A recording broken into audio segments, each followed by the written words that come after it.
It's time to mind your business with me, Jamillah Lodge. Tune in to find out how to mind your business with BEDC, special guest entrepreneurs, industry experts, and more. Brought to you by BEDC. Bermuda Business starts here. All right. So ladies, welcome to Mind Your Business. Of course, I'm Jamillah Lodge, your host, and I'm happy to have both of you here with us. And hopefully we'll be joined later on by Sean Stapley of Penrose. But happy to have Stephanie Smellie here. And then we have also Karee Luna here. And ladies, before we get started, I'd like to give you an opportunity. Just tell us a little bit about yourself. So let's start with you, Stephanie. All right. Well, thank you for having me, Jamillah, and hi, Karee. My name's Stephanie Smellie. I grew up in Bermuda till college. I went to Saltus and Harrington Sound and UNC and Wharton Business School for my undergrad and graduate degrees.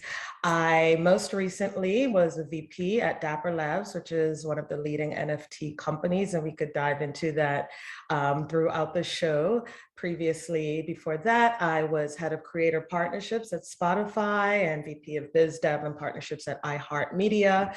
But right now I am an independent Web3 consultant and really trying to help businesses and entrepreneurs and creators find their path into Web3 because it's really a revolutionary technology and can't wait to dive in. So thank you for having me.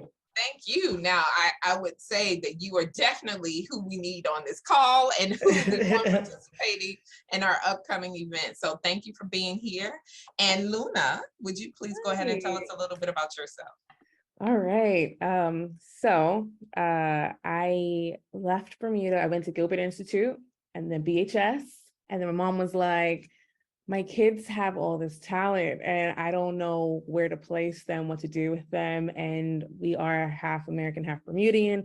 And so my mom was like, you know what? I think they'll do good at this school. And my mom got a position out in New York and it just seemed to be falling into place. So I ended up going to LaGuardia High School of the Arts. Then went to University of the Arts London. I always joke and say that's the college Kanye West got upset that he couldn't get into.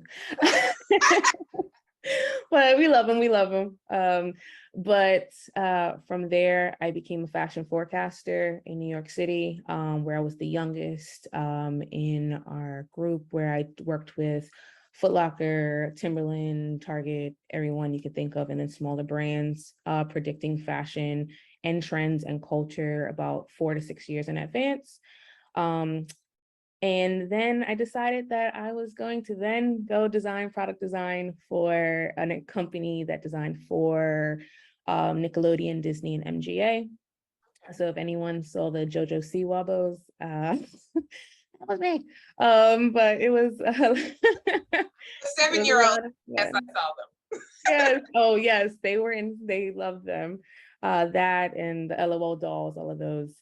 And then at the same time, I was in school learning UX and UX UI as well as front end. So I always had a love for tech, but I didn't quite know how I was going to fit that in with fashion or art, and trying to combine those. And then COVID struck and I was out of a job. And I was home and creating, and I had met so many people around the world and started writing and doing interviews with people. And someone saw some of my art and was like, you should create an NFT.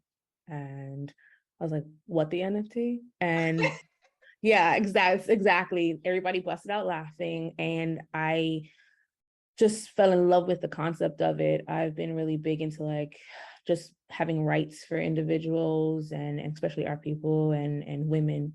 And what I found with NFTs just allowed me to even dig deeper and figure out what does that mean for us moving forward and how does that protect us, especially coming from a fashion background. Everyone knows it is cutthroat. If you're young, a lot of your stuff gets taken. We'll move into that in the future more. But I started to come up with this concept of bringing down a bunch of artists to Bermuda. And when I got here and having meetings, I realized a lot of us didn't understand what NFTs were. And a big thing for me is not to come here and just bring people here and not let our people understand what's going on. I want our people to be able to work with and be a part of and understand before anything else happens. So I put a halt on that. And I'm now been putting together something called What the NFT, inspired by the first thing I said.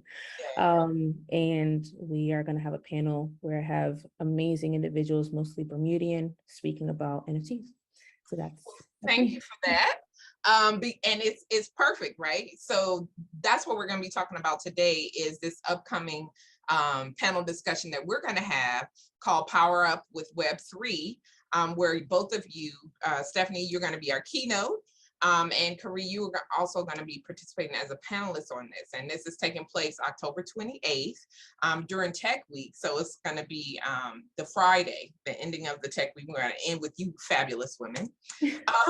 But I think what you both said is perfect, right? That's why we have you here, is because we do, especially in Bermuda, like you said, Karee, when you come back, you see the rest of the world moving, you know, far in technology. They know what Web3 is, they know what NFTs are, and know how to apply them.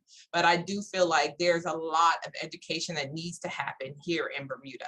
And so that is why I reached out to you guys to ask you to participate in this panel discussion to help our local entrepreneurs understand what is the application for Web3. So I'm going to start with my first question, and can you just tell us what it is? Stephanie, can you help us understand what Web3? Well, first, I want to address what you just said about like Bermudians being behind in the like education of what an NFT or Web3 is. And I would say that is actually a misconception. Like, I think that because if you're in the tech world, you hear it a lot, but the majority of people do not know what it is, do not understand it. And you could feel left behind because you're like, oh my gosh, everybody's making money off of crypto, but that's not actually the case. And if you look at how many people are actually trading or buying, it's a small, like 0.001% of the population. So I would encourage people, because I often think that's a barrier for people to jump in because they're like, I'm too late, I missed the boat. We are just at the very, very beginning of this Web3 journey. I would liken it to when the internet first kicked off and people might not have known what it was, and then we're all on it now. So I wouldn't take that as a barrier to entry for people, and just encourage everyone to not feel like they're left out and to embrace it as if it's just something new that is welcoming to everyone. So I'll just say that first. That's why you're here, see? No, because like it's actually a horrible misconception. And I think especially like our people, especially Black people, Caribbean people, you often say like, I'm gonna be left behind, and just throw in the towel. We don't want that. Exactly. So I would encourage everyone to embrace it and not think that they're left behind. But let's jump into what it is. So I would, who remembers like Encarta or like encyclopedias online back in the day? I would say that was like Web 1, when it was like the information phase, where you can go online, you consume information, you can't really get feedback to said information, but you're just ingesting, whether it's Yahoo, whether it's just static pages of content. But I would say Web 1 was definitely the information phase. I would say Web 2 is the phase when people were able to contribute to the internet by way of content and interaction. And that's where social media came in. That's where user-generated content, where you can create your own videos, where you can connect with other people via social grabs, via Instagram, via social media. And it was definitely the phase of creation and connecting. And I would say this new phase, which is Web 3, it's not like a new internet, but it's more of a layer built on top of the internet that now enables you to own what you create and get paid for it. And I would say it's this new phase built on the blockchain, which is essentially a large database or a ledger that documents transactions and ownership. And what that opens up for creators and owners and entrepreneurs is a digital record of who owns it. So you create a digital image online. Before, you could just copy paste it, everyone can use it, and the creator of it gets cut out of the equation. They never get paid for it, or even if they get paid for it once by selling it to someone, after that the person can do whatever with that image, and there's no record of what happens to it afterwards. So what Web3, and it's going to take a while to onboard everybody to it, so it's not a foolproof method right now, but eventually we're going to see a world where, say, Jamillah, you record a podcast. If someone wants to use a snippet of your voice, it will be documented on blockchain that this is Jamillah's voice. You can bake into the smart contract, which is a digital contract behind that actual digital asset, that you want 50% of revenue for who wants to buy your voice audio. And then if somebody else wants to sell it after that to anybody else, and it can exchange hands a million times after that, you're saying, okay, after that, I want 5% on every transaction into perpetuity.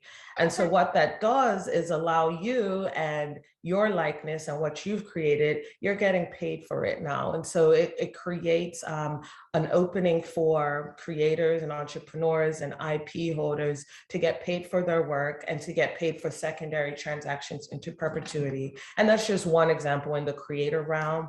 But I see Web3 also working by way of like housing deeds. Like now you have to go to the town hall, whatever, and get people to sign off, and all of these like manual steps. Soon people will be able to transfer their deed to somebody else. It's documented on the blockchain, cuts out the middleman, passports, licenses, like anything that you need a documented certificate of ownership.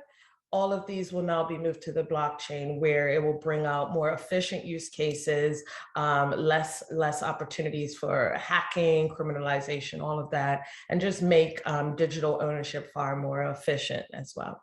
So I think it's interesting because what you're saying to me, it means that the power is being given back to the individuals, right? Mm-hmm. Yep. Now, sometimes the powers that be, whoever they are, aren't necessarily into that. Like they're like, if you have the power now, then you don't have to go through me to get your deed stamp or anything like that. So I guess my question is, how is it being received by those businesses that are more centralized, right? Because we're talking about Web3 decentralizing this 100%. Whole process. How are people receiving that? Is there resistance? You know, what does that look like? So I would say, in my experience, and you can feel free to jump in, Karee, but I would say that it's been met twofold. So take the music industry, for example. Web3 could essentially give musicians the opportunity to distribute their music directly to their consumers and their listeners without having to go to a record label. And that kind of takes the power away from the record label who signed these big contracts. However, in reality, consumption is key and numbers do matter. And the reality is that the labels have access to distribute it far beyond what an individual could do at the time. And so what we're seeing is attempts to kind of dismantle centralized organizations, but in reality, you need both sides in order for this to work. So a lot of forward-thinking organizations are now trying to dip their toe into Web3. And so, because they don't also want to be left behind either. So a lot of businesses are also shifting their business models. So it could be that the housing authority then says, let's shift deeds to Web3 and we'll get a percentage of any transactions that happen. So they're trying to now move their business onto the blockchain ledger. And it also makes it efficient for them, where they don't need as much manpower. It's not as much administration involved. So I've seen a lot of businesses trying to dip their toe, but I also want to make sure that people remember the ethos of it is decentralization, and don't try to take power back from creators, because my fear is that they're going to try to. Oh, they're going to try, right? Yes. They've been This, you can definitely see they've been trying already, even Yeah. jumping on, a lot of brands have been jumping on and trying Mhm. to make sure they're looking relevant and Yeah. all of that, even making artists that, aren't really real, right? They're like Yep, yep, in the AI, yep. metaverse, and there's been a lot of, We have to yeah. dive in that at the panel discussion. We can't give them all the goods Okay, on the register, but what? Yeah. okay, we'll leave that for discussion. Okay, but that's interesting. Like, these are the things I think the average person, like you mentioned, Stephanie, the average entrepreneur, business owner, don't really think about. They hear it as this analogous Web3 Mhm. thing over here, but they're like, how does it relate to what I do on a day-to-day basis? Yeah. And I was sharing with you before we, actually got started, is a lot of our stakeholders are entrepreneurs, right? And I would consider their businesses lifestyle businesses. So they're like not really high tech, really. This is what I'm doing to provide for my family, whether it's a salon owner or whatever the case may be. But I do think that there's application in Web3 for those businesses. And that's kind of what we want to talk about, especially like with NFTs. I mean, Karee, you were talking about how to get certain tickets, you had to purchase an NFT to get access to whatever that event was. Can you talk a little bit about that and NFTs and that sort of thing? Yeah, well, Stephanie did an amazing job about speaking about NFTs a little earlier. I always have this thing, I don't know, Stephanie, if you find it too, where I have certain words that we know are web words, or, certain words that we use. And I realize I'm like, oh, let me break this down a bit. And Yeah.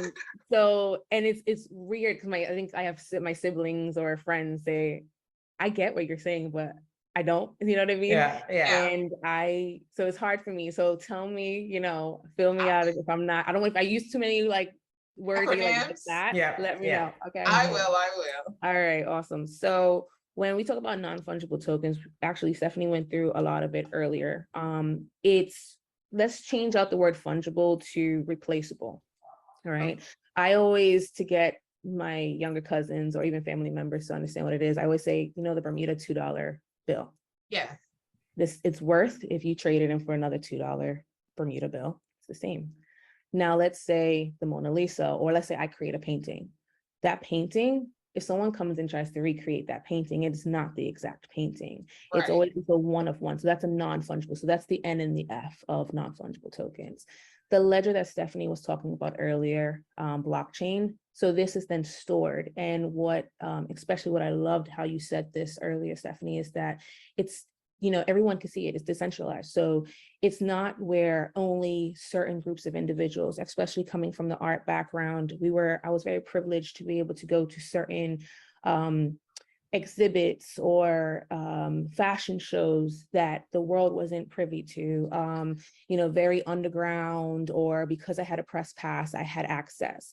And that's when you have access to be able to purchase these items, but a lot of us don't, right? We don't know how much it really goes for. We don't know, who got what for what, or how it was traded. All of that is now open for everyone to see. They know exactly who created it, when it was created, the smart contract that Stephanie was speaking about earlier, how much, does the next person have, or how much the next person purchased it for, like all of that information. Imagine that all being there. And it takes away this idea, because I know growing up, my parents weren't super rich, and I definitely was in areas that was not the same as everyone else around me. Right. I would say this in the best way possible. But yes, the exposure, right? And yeah.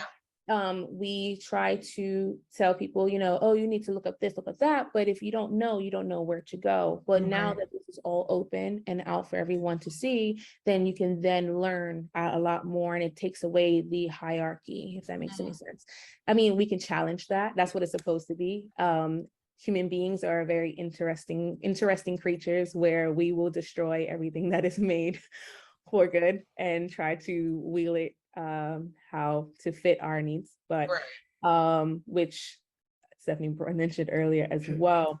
Coming from a fashion background, I had actually spoken to my old boss about this, having a show here in Bermuda, and what would that be to make these pieces NFTs and everything else. This year it was amazing to see ticketing, NFT and ticketing, which we will speak more at the event. In order to get a ticket to New York Fashion Week for a lot of these shows, you had to actually purchase. So they actually made these beautiful keys that went with the designs that were coming out.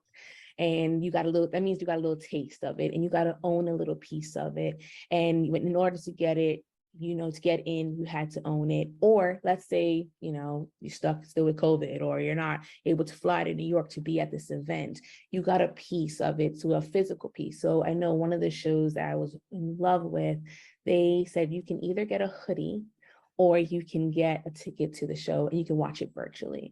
So it allows everyone around the world to now have a piece of New York Fashion Week, where before, if you didn't have a press pass, you weren't getting in. And we used to kill for those press passes. And I was in the industry, we killed for those press passes. So it's opening up a world to those who would never know. It allows them to then be a part of it and be inspired as well. So do you think because of that, it is removing some of the exclusivity that's associated with like events like that? So in my mind, I'm thinking it's great for us, for the average person who would otherwise not have that experience, right? Who couldn't maybe afford it. But with these like fashion brands and fashion houses creating NFTs, and then you purchase the NFT instead of the ticket or getting the press pass, now that means, like you said, everybody can come, unless the price of the NFT is still at a level that still creates that exclusivity. So you're exchanging the cost of the ticket for this art piece or whatever it is that you end up buying. Is it a mind game? Are they tricking us? No. Yeah, go ahead, Stephanie. I'm sorry. Go ahead. I mean, I go through this too, in your thought process, Jamillah, and there's ways that, first of all, because everyone is not onboarded into this world, it's still pretty exclusive by way of just access and knowledge. And so it's not like every random person just buying an NFT. But I think as more people on board, there are ways that you can make it gated. You can like only whitelist certain, and when I say whitelist, that means like only these certain users can purchase my NFT, like it's ways to do that. But even more creative and more democratic ways, like, so there's a mechanism called proof of attendance, right? Where you get an NFT if you only get it if you attend an event. So you go to the event, you scan the QR code, and it airdrops an NFT into your wallet, which is your digital wallet. That you have to physically be there to get it, right? And then, so people can showcase like, hey, everybody, I was actually physically there, and only people who were physically at this event have this NFT. And then brands can go even further and say they have an online store, like a regular online shopping store. Now there are ways that you can add a token gate, which is you have to, you only can get access to this store if you connect your wallet and they show that you have an NFT. So think of concerts back in the day. You go to your concert, you get your merch that shows you attended the concert, and that merch was only sold at the concert, but you have to wait in long lines, and it could be a very like arduous process. Now you can shift it to Web3 world and say, I go to a Beyonce concert, I swipe a QR code that gives me a Beehive NFT. However, I don't feel like standing in line to get my merch at this concert. Instead, I can go to an online Beyonce store, connect my wallet that only people who attended her concert can have access to, and now I can just purchase it online. And now when I wear it, I didn't wait in line at the event, but I only have it because I attended the event by way of my NFT. So that's an example of how NFTs could be used as proof of something, of an action taken, and digitize that whole process without you having to go through the long line and the arduous process of wasting your time. And now you also have this token of attendance that you can use for other things that you can showcase on your social media, and it just really changes fandom in a way. Yeah, I mean, it's so interesting because for me, I'm always thinking about the application here locally. Like, how could we use exactly what you just said and create opportunities for entrepreneurs to create that sort of fandom or special kind of relationship that they have with their customers. So I'm excited to delve into it at the panel discussion. But one of the things that you said is to make it work, you have to have this wallet. Can you talk a little bit about what that is and how do you get it if you don't have it? Like, it sounds like that's like a fundamental thing that's required to even make 100%. Any of this Web3 technology work. 100%. And I'll start, but Karee, feel free to jump in. So even before wallet, you have to know that there's not just one blockchain. There are many blockchains. Some well-known ones are Bitcoin, Ethereum, where most NFTs transactions take place. Solana is another one, and Flow is another one. I worked at this company, Dapper Labs, and we own a blockchain called Flow. But each blockchain has different capabilities, different advantages and disadvantages. And each blockchain has various wallets that are compatible with their chain. And so some well-known wallets are MetaMask, which is compatible with the Ethereum blockchain. In order to get it, you just have to go to, like, I think it's metamask.com, but it's essentially a Google Chrome plugin. And so if you use plugins on your web browser, you'll be able to install it.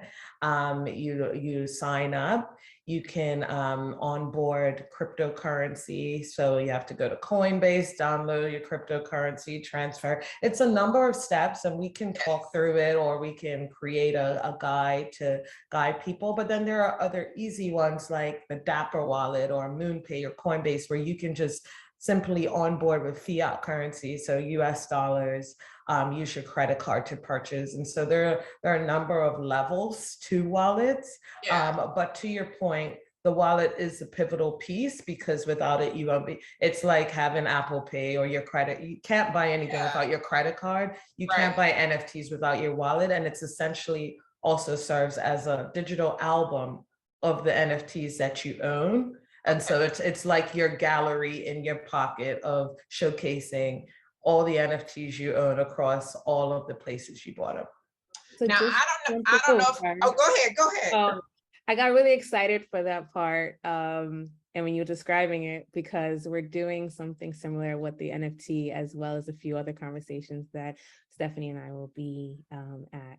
And everyone that comes to the event, you have to be physically there, will actually have an NFT, 3D NFT that I've created.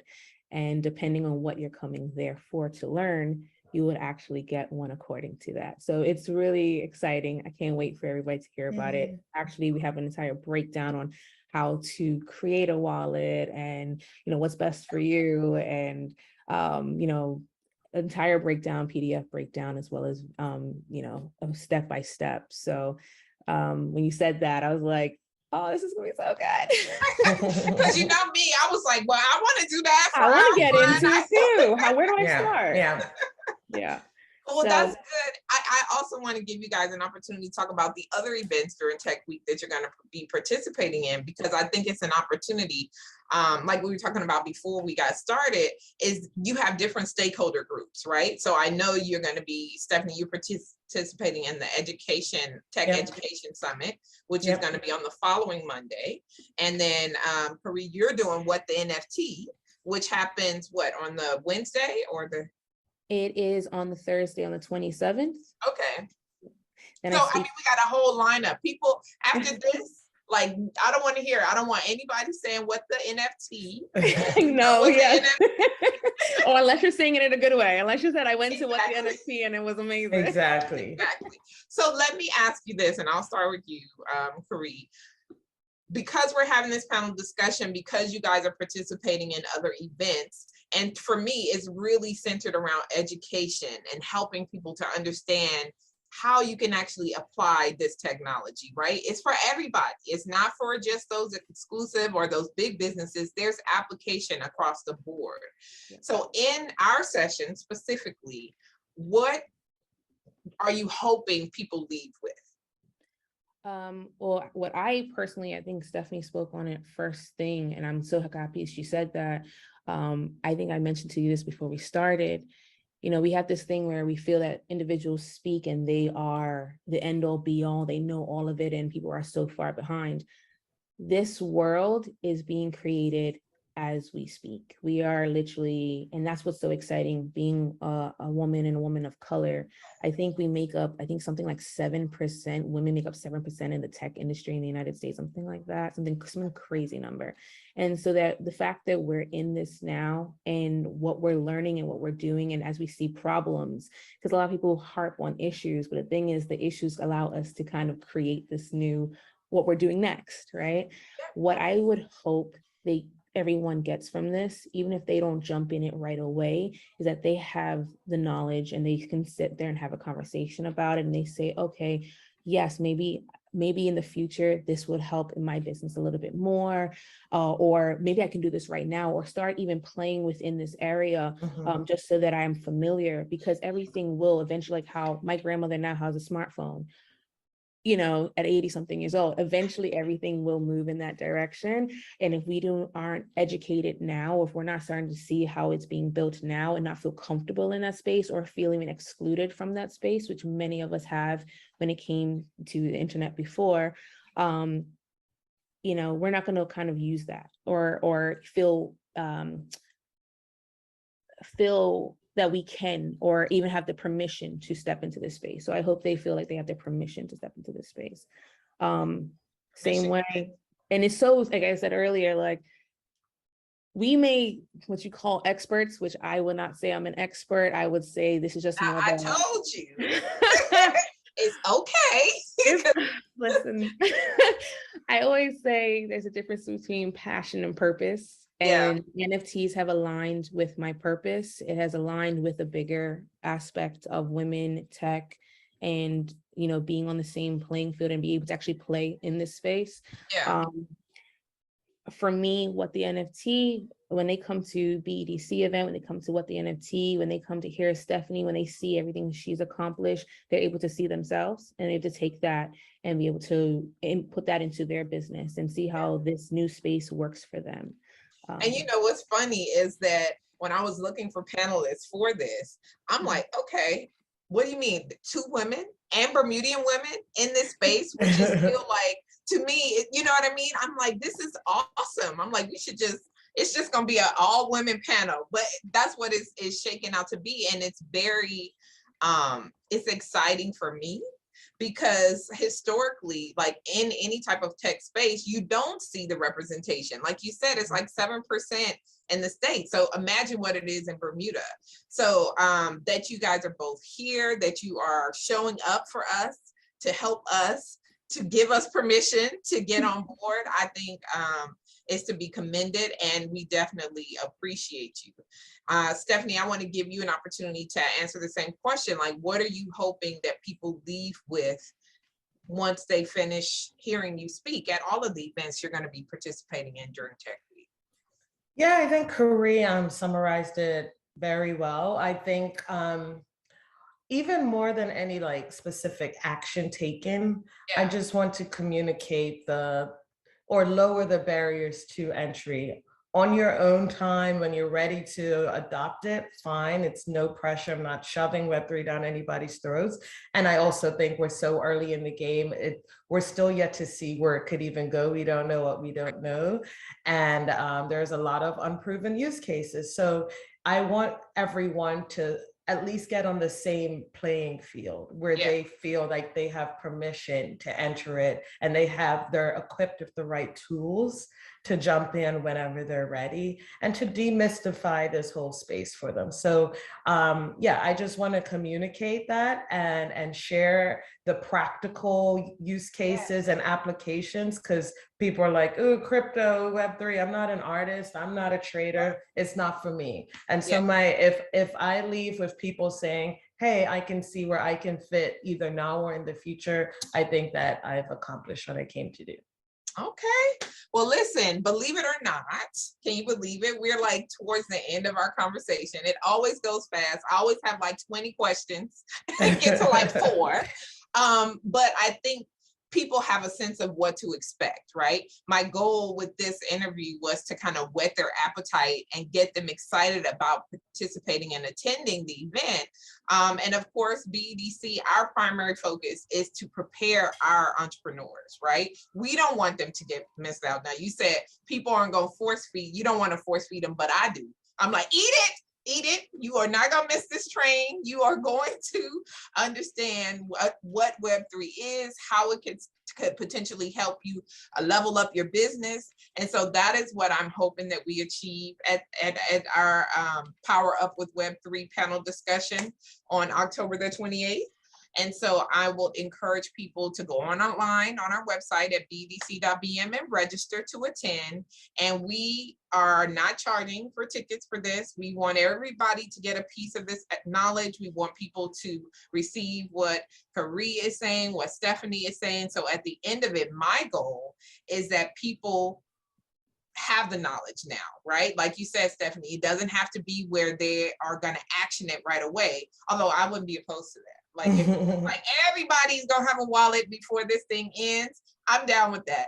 But in the event that you're not prepared to do that, then at least you know that it is accessible, that you see yourself in you, Stephanie. People, young Black girls see themselves in you, Karee, and they know that it is not unattainable. It is attainable, it is possible, and it is an opportunity for you to take your small business, which you think will only support itself locally, and maybe create an opportunity for you to get outside of Bermuda, introduce your product or services to others overseas by way of using this Web3 technology.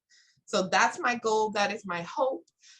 So I just want to thank you ladies both for being here, talking with me a little bit, sharing a little bit of yourselves with us. And we look so forward to seeing you on the 28th in person, Stephanie, back in Bermuda. Can't wait. And so any parting words before we sign off, ladies? I'm just excited to come. I love Bermuda, and yeah, looking forward to connecting with everyone and introducing this new technology to the community. Perfect. Karee? I will leave with I'm excited to be on a panel with Stephanie, to be with you as well in BEDC. I have heard nothing but great things about BEDC.